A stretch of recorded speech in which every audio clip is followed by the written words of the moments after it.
ကွန်ပျူတာရဲ့နောက်ခံ wallpaper ကိုအခုလိုမျိုးလှုပ်ရှားမှုပါတဲ့ wallpaper မျိုးဘယ်လိုထားရမလဲဆိုတဲ့ဟာကိုပြောပြပေးမှာဖြစ်ပါတယ်။အားလုံးပဲမင်္ဂလာပါတော့ A1 channel ကနေပြန်လည်ကြိုဆိုပါရစေ။ကျွန်တော်ကတော့အောင်ဖြိုးစောပါ။ကျွန်တော်အခုဒီဗီဒီယိုမှာတော့ကိုယ့်ရဲ့ကွန်ပျူတာမှာရှိတဲ့ဒီနောက်ခံ background wallpaper ကိုကျွန်တော်တို့အခုလိုမျိုးအသေးကြီးမဟုတ်ဘဲနဲ့လှုပ်လှုပ်ရှားရှားဖြစ်တဲ့ဒီ wallpaper မျိုးဘယ်လိုထားရမလဲဆိုတဲ့ဟာကိုပြောပြပေးပါမယ်။အဲ့တော့အရင်ဆုံးကျွန်တော်တို့ကိုယ့်ရဲ့ကွန်ပျူတာမှာရှိတဲ့ browser ကိုတစ်ချက်ဖွင့်မှာ internet ချိတ်ထားဖို့တော့လိုပါတယ်အဲ့တော့ browser ပေါ့နော် Google Chrome ဖြစ်ဖြစ်နောက်ပြီးတော့ရင် Mozilla Firefox ပဲဖြစ်ဖြစ်ကျွန်တော်တို့ဒီ search box မှာဗာရိုက်ရှာဖို့လိုလဲဆိုတော့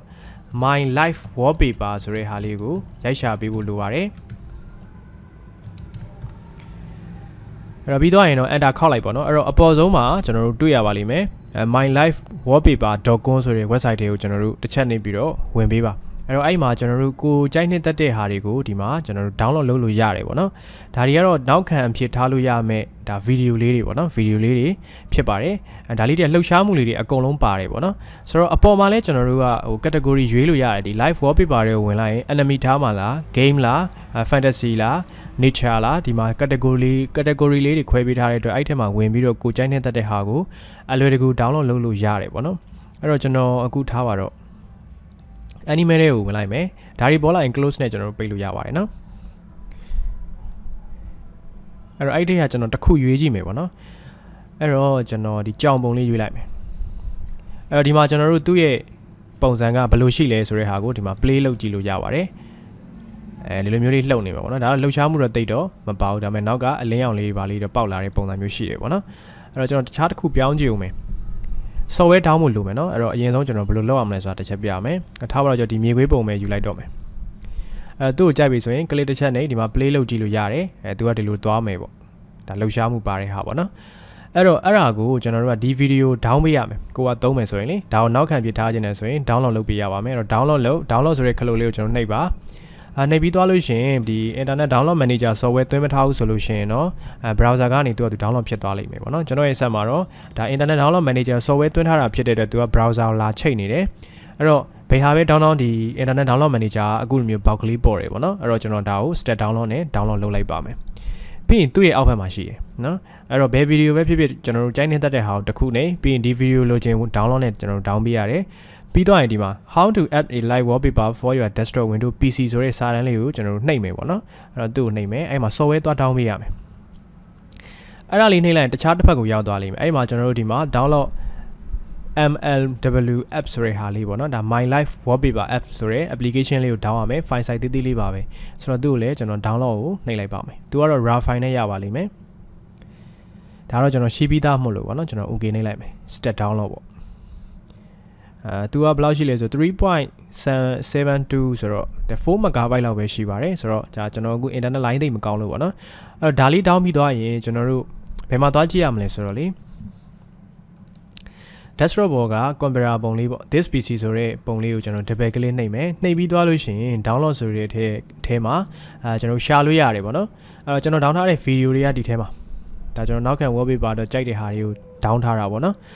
်အဲ့တော့ဒါ video အဲ့တော့ internet download manager က download ဖြစ်ထားတဲ့ file ဆိုရင်တော့ compress ထဲမှာရှိပါတယ်နော် compress ထဲမှာရှိတယ်ကျွန်တော်ဒါကိုတော့ဘာလုပ်လိုက်မလဲဆိုလို့ရှိရင်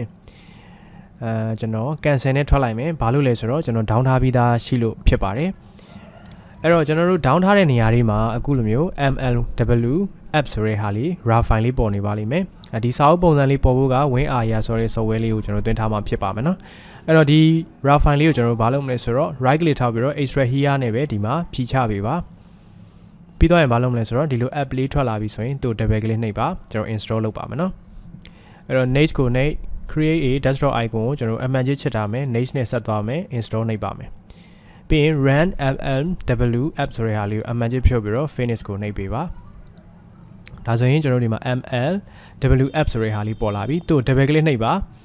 double click နှိပ်လိုက်လို့ software လေးပွင့်လာပြီဆိုရင်ကျွန်တော်တို့ကဒီဘေးက add video ဆိုတဲ့ဟာလေးကိုနှိပ်ပြီးသွားရင်ဒီမှာ browse ကိုနှိပ်ပြီးတော့ကို download လုပ်ထားတဲ့ video တွေရှိတဲ့နေရာကိုတွားရမှာဖြစ်ပါတယ်အဲ့ကနေတွားယူပေးရမယ်ပေါ့နော်အဲ့တော့ကျွန်တော် video တွေက download တွေမှာဝင်နေတာဖြစ်တဲ့အတွက် download ဆိုတဲ့ဒီနေရာလေးကိုတစ်ချက်နှိပ်တယ်ပြီးသွားရင် video ဆိုတဲ့ folder တက်တက်ရှိတယ်အဲ့ထဲမှာကျွန်တော် download လုပ်ထားတဲ့ video တွေရှိတယ်ပေါ့နော် အဲ့တော့ကိုကဒီနောက်ခံ wallpaper တွေကို download လုပ်ပြီးသွားရင်ဘယ်နေရာကိုဝင်သွားလဲဆိုတဲ့ဟာလေးကိုတော့တခြားမှတ်ထားဖို့လိုတယ်အဲ့ဒါမှဒီ browse ကနေလာယူလို့ရမှာဖြစ်ပါတယ်များသောအားဖြင့် set တော်များများမှာ download ဆိုတဲ့နေရာမှာပဲ file တွေအကုန်ဝင်နေတတ်ပါတယ်ဒီ browser ကနေ download လုပ်တဲ့ file တွေပေါ့နော်အဲ့တော့အဲ့ဒီထဲမှာကိုကြိုက်တဲ့ဟာကို down ဟိုပါပေါ့ကျွန်တော်တို့ရွေးပြီးတော့ open လုပ်ပေးရုံပါပဲဒါလေးဆိုရင်မိုက်တယ်ပေါ့နော်အဲ့ဒါလေစောနာကဒီ